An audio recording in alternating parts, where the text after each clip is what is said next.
हे मेरे प्रिय दर्शक श्रोतागण, मैं आपको नमन करता हूँ। ओम साई राम कहता हूँ।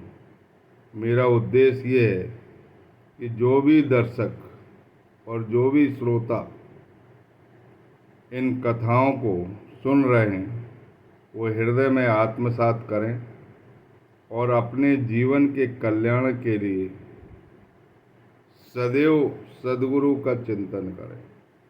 11वें अध्याय के प्रवेश में आपका स्वागत है। ध्यान पूर्वक इन हृदय स्पर्शी कथाओं को सुनने का कष्ट करेंगे। मेरी प्रार्थना है, आपसे विनती है, इन विनती को स्वीकार करके अपने कल्याण के लिए इन कथाओं को जरूर सुनें। हेमाडपंत ने 11वें अध्याय में ब्रह्म के बारे में सबसे पहले बताया है।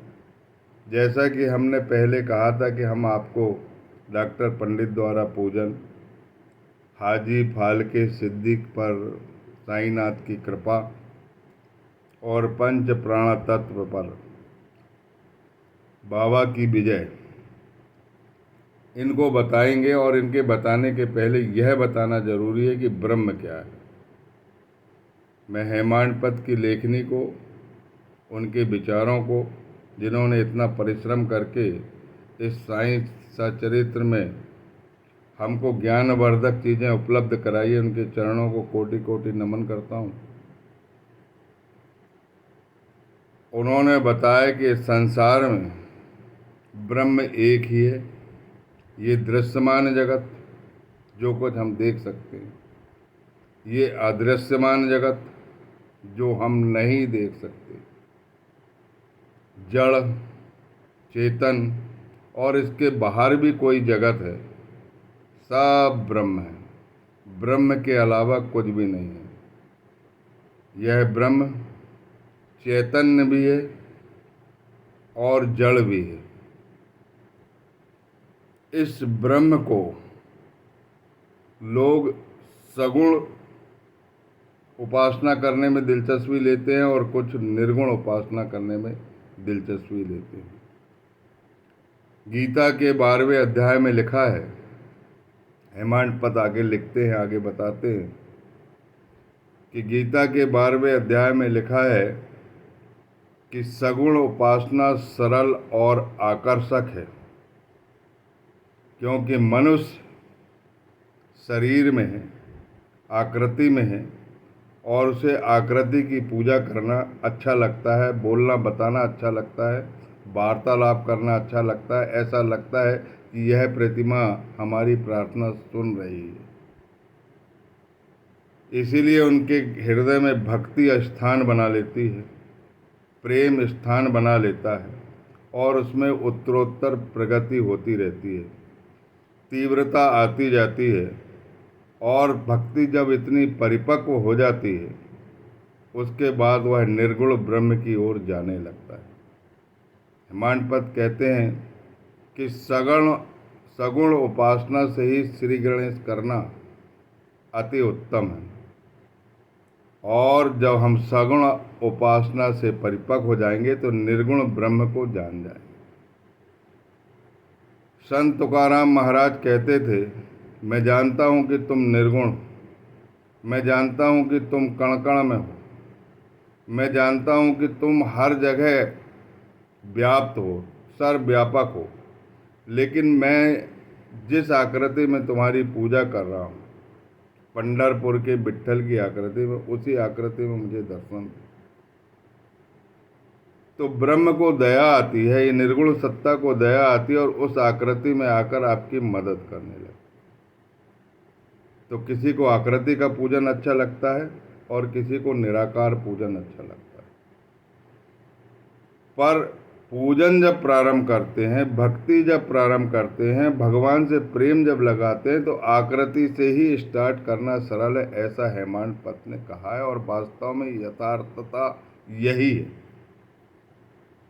सगुण उपासना बहुत प्रिय लगती है और उससे भक्ति और प्रेम का बीजारोपण होता है और भक्ति और प्रेम में तीव्रता आती है और परिपक्वता आती है और हम निर्गुण ब्रह्म की ओर जाने लगते हैं। तो सगुण उपासना में उन्होंने बताया था कि मूर्ति, वेदी, अग्नि, प्रकाश, जल, सूर्य, ब्राह्मण, ये सब तो उपासना की वस्तुएं हैं और इनसे सबसे उत्तम सद्गुरु की उपासना है। तो हमें प्रेम पूर्वक, भक्ति पूर्वक अपने नयन में सद्गुरु का दृश्य लाना चाहिए, जो सबके आश्रय दाता है, वैराग्य की प्रतिमूर्ति है और सबका कल्याण करते हैं। साईनाथ महाराज को लोग भगवत भक्त मानते हैं, कुछ लोग भगवत भक्त मानते हैं, लेकिन हेमाडपंत ने कहा है कि मैं उन्हें ईश्वर मानता हूँ और आप भी उन्हें ईश्वर ही मानो, क्योंकि उनकी कथाएं से उनकी ईश्वरीयता स्पष्ट झलकती है। जो दूसरों के दुखों को अपने शरीर पर अंतरित कर लेता है, जो दूसरे के कष्टों को अपने शरीर पर अंतरित कर लेता है, ऐसे अनेक उदाहरण साईं चरित्र में भरे पड़े हैं। तो उनसे अच्छा और कौन हो सकता है। उन्होंने साईनाथ महाराज की गंगा मैया से तुलना की है। जिस तरह गंगा मैया उद्गम से लेकर समुद्र तक पहुंचती है और जिन मार्गों से वो पहुंचती है, समस्त प्राणियों को, समस्त पेड़ पौधों को, किसान की फसलों को और सबको सांत्वना, शीतलता और भोजन प्रदान करते हुए समुद्र से तदाकार हो जाती है, उसी प्रकार सद्गुरु भी अपने शिष्य का पालन करते हैं। जैसे एक चिड़िया जो है अपने बच्चे का पालन करती है, उस तरह सद्गुरु भी अपने भक्त का पालन करते हैं और उसमें आध्यात्मिक शक्ति का बीजारोपण करते हैं, आध्यात्मिक पथ पर चलाते हैं, भक्ति और प्रेम की उसके हृदय में स्थापना करते हैं और उसमें तीव्रता लाते हैं और धीरे धीरे आत्मानुभूति प्राप्त करते हुए उसको अपने में समाहित कर लेते हैं। जिस तरह नदी समुद्र से मिलकर तदाकार हो जाती है, उसी प्रकार सद्गुरु भी अपने भक्त को जन्म जन्मांतर तक शिक्षा देकर अपने में ही सम्मिलित कर लेता है। बोलिए सच्चिदानंद सद्गुरु साईनाथ महाराज की जय। इनकी विशेषता को देखते हुए भगवान श्री कृष्ण ने कहा है कि संत ही मेरे आत्मा हैं और उनके जो शिष्य हैं, जो अंतःकरण से उनके शिष्य बने, उनकी उपासना करते हैं और मोक्ष प्राप्ति के लिए सद्गुरु की आराधना करते, ऐसे शिष्य उनके प्राण। और वो कहते हैं कि संत मेरे ही प्रतिरूप हैं, मेरे ही विशुद्ध रूप है, मेरा ही प्रतिनिधित्व करते हैं और मैं स्वयं वही हूँ। उनके सिवा मेरा और कहीं स्थान नहीं है। और उन्होंने शिरडी स्थान ढूंढा है, सगुण रूप में वो साईं बनकर अवतरित हुए, क्योंकि भगवान कृष्ण का मंदिर बन रहा। सब लोग कृष्ण के मंदिर बनाने में खुशियों से उस गांव में बहुत खुशी थी। बड़ा विशाल मंदिर बन रहा था। बूटी बाड़ा में सब ने बोले थे कि कृष्ण की मूर्ति आएगी, कृष्ण की मूर्ति आएगी। और बाबा से परमिशन भी ले लिया कि मूर्ति लाने के लिए किस स्थान पर बैठाना है ऐसा।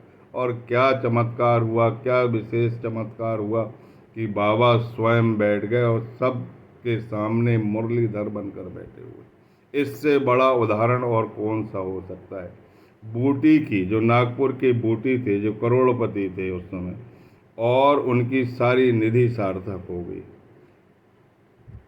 तो कृष्ण भगवान कहते हैं कि जो आत्मानुभूति प्राप्त है, जिन्हें आत्मज्ञान हो गया है, जिन्होंने पूरे संसार को आत्मस्वरूप कर लिया है, जिनके मन में परायापन नहीं है, जिनके मन में भेद दृष्टि नहीं है, जो द्वैत से अद्वैत में आ गया है, जो अज्ञानता से प्रकाश में आ गया है, ऐसे सद्गुरु मेरे ही अवतार हैं और मैं ही हूँ।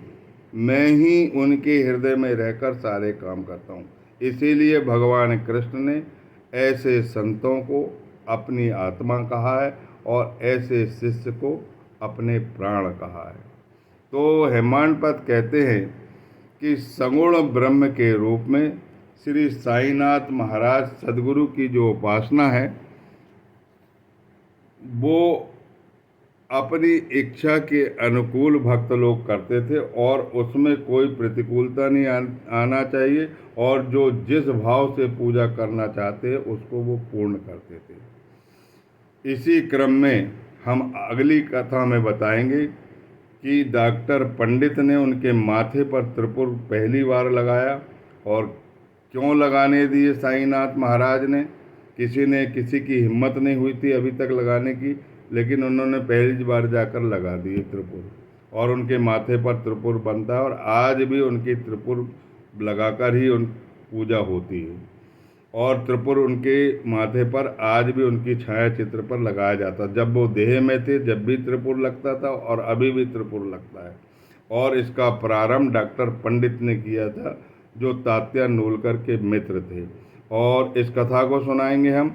और हाजी फाल्के सिद्दीक जो एक मुस्लिम संत थे, उन पर कैसे कृपा हुई उस कथा को सुनाएंगे। और पंच प्राण तत्व पर, अग्नि वायु सब पर उनकी विजय कैसे प्राप्त हुई उस कथा को बताएंगे। बोलिए सच्चिदानंद सद्गुरु साईनाथ महाराज की जय। मेरी आपसे विनती है, इन कथाओं को हृदय में धारण कीजिए, भक्ति, और जिससे आपके अंदर भक्ति और प्रेम का बीजारोपण होगा, उसमें तीव्रता आएगी, आपकी भक्ति परिपक्व होगी, आप इस भवसागर से पार होगे, आत्मा अनुभव होगा, और आप स्वयं इस संसार को आत्मस्वरूप कर लोगे, और एक सद्गुरु की उपाधि आपको प्राप्त हो जाएगी। परंतु उतनी निष्ठा, उतना धैर्य, उतना प्रेम आपका भक्ति भाव में होना चाहिए। बोलिए सच्चिदानंद सद्गुरु साईनाथ महाराज की जय।